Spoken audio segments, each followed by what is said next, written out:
They say never. I say never tell me what to do. A person will never put you in a position above them. That's never a lie, always true. Success never comes without risk, and risk never comes without fear.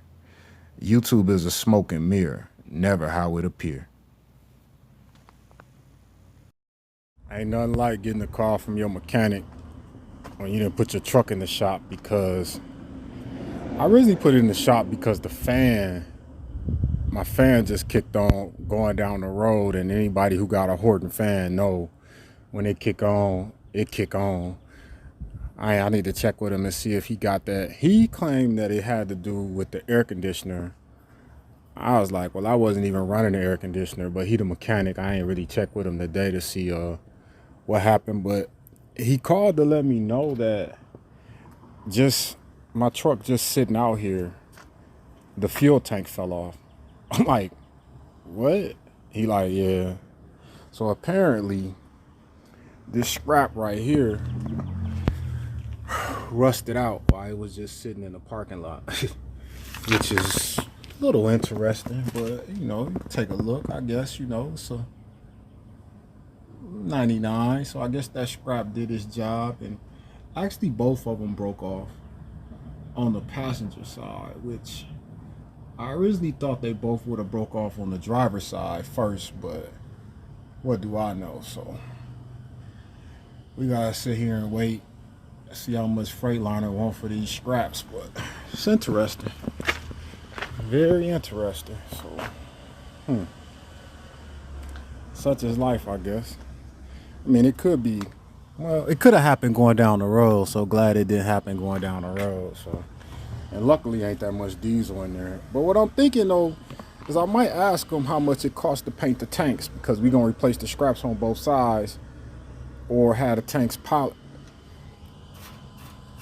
Nah, we just gonna paint them. We ain't even gonna worry about having them polished. That might cost me too much money. So I guess we'll go in here and see what he got to say. But this how my day going. Freight doing so well, and scraps decided to rust out. Make a correction to what I said earlier about it just breaking off when it was sitting in the parking lot. That ain't what happened.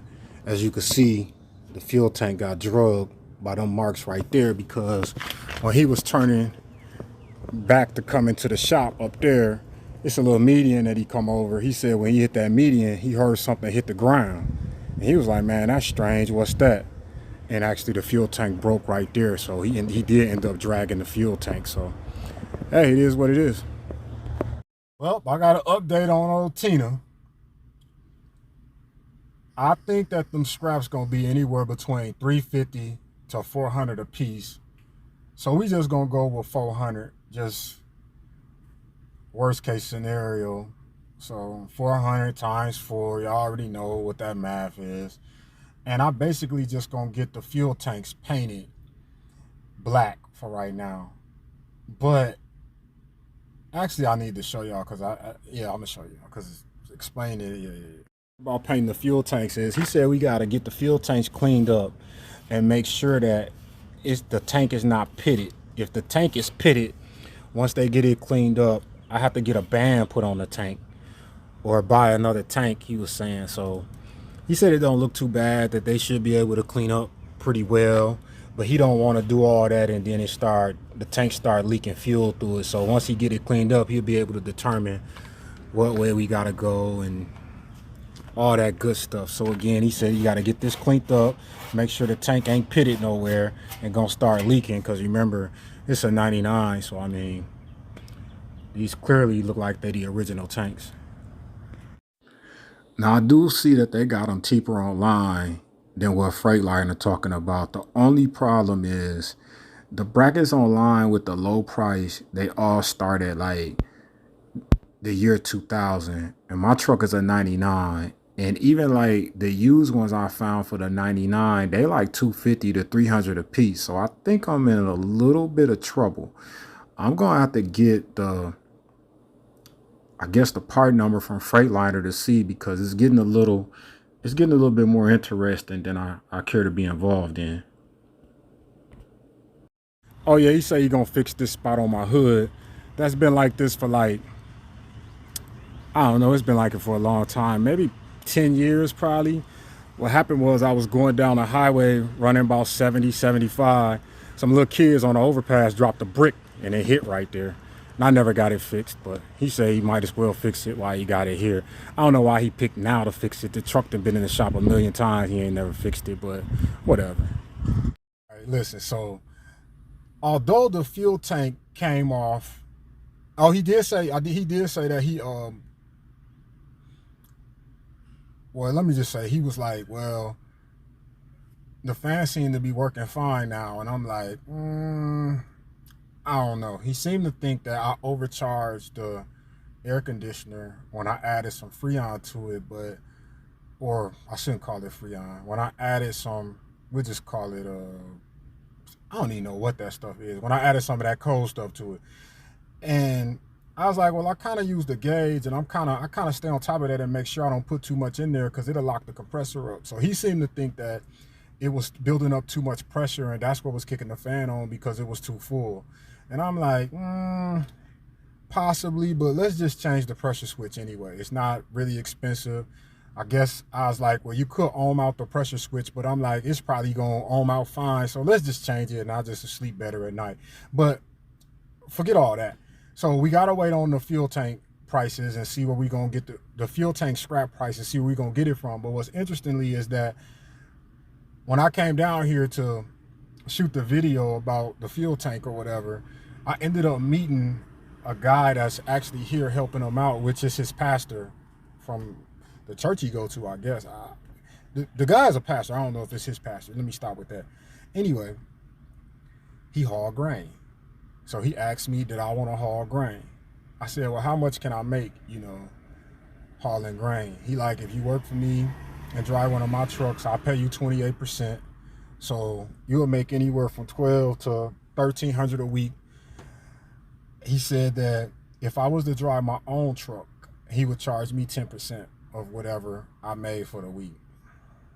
I don't know. I'm really thinking about it. The early days or whatever, but my truck kind of heavy, so I don't know. Maybe I should just buy a day cab and haul grain. I don't know what to do right now until the market recover. He said right now is they slow season, and when harvest kick in, he said that it's 6 days, so you can work 6 days a week when you want to during harvest. So come August, I might just work for him and see if I like hauling grain. I probably drive one of his trucks because, like I said, my truck like 22.5, empty, full of diesel, with 200 gallons of diesel. And from what I gather from our conversation, anything over 18K is a problem. But the benefit with driving my truck is I could actually sleep at the farm the night before, and I can get unloaded first in the morning, and I would get done earlier that day if I was to do it that way. So I don't know. Maybe I'll drive 1 week his truck and then 1 week my truck, or maybe I'll go work for him and set my truck down for a minute, get it painted, get the motor rebuilt, and then be ready to go when the market recovers next year. I don't know, but the moral to this story is, although my truck went down and it was in the shop, because of that, I had the opportunity to meet Pastor Lewis and him offering me the work. So he said that if I didn't like any of the trucks he had, that he would buy a truck and let me drive it, or I could buy my own truck. He just basically, he basically, I guess, want to share the wealth. He said that, he got 4 or 5 trucks of his own. The company that he worked with is a family-owned company, and that company been in business for like 115 years, and everything sound legit. He says easier than driving. He says you home every night. Of course, they all say that, but to me, being at home every night don't mean nothing if you get home so late you ain't got time to do nothing but take a shower, get something to eat, and then go to bed and get ready for the next day. So we'll see how it turn out. Like I said, he said, I could drive one of his trucks. So I drive one of his trucks first, see if I like it, then try it in my truck and see where I can make the most money at, because I really would like a sleeper in case. I know it'd be long lines with the whole grain thing because I see them. I ain't never done it myself, but I'm going to try it because I ain't got nothing to lose. I ain't doing too much of nothing else right now. And we'll see how it go, man. So I might be hauling grain. Been through a lot of pain in my life, and I pray the Lord take it all away.